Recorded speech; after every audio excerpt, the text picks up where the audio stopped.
સૌને સુપ્રભાત. આજે આપણે અહીં એક એવા મહાન વ્યક્તિત્વને યાદ કરવા માટે ભેગા થયા છે, જેમણે પોતાના જીવનનો દરેક શ્વાસ સમાજના ન્યાય અને સમાનતા માટે સમર્પિત કર્યો. ડોક્ટર ભીમરાવ આંબેડકર.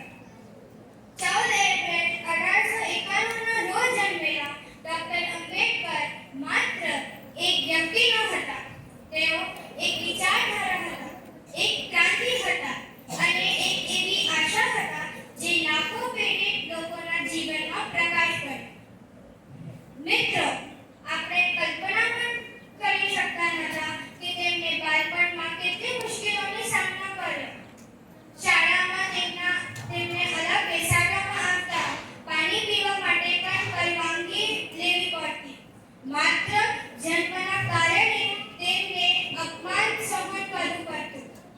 પણ મિત્રો, એ જ વ્યક્તિએ પોતાના સંઘર્ષને પોતાની શક્તિ બનાવી.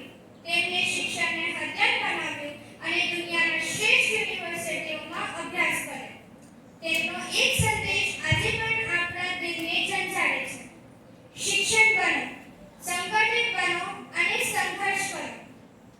આ શબ્દો માત્ર શબ્દ નહીં, આ એક જીવન જીવવાની દિશા છે.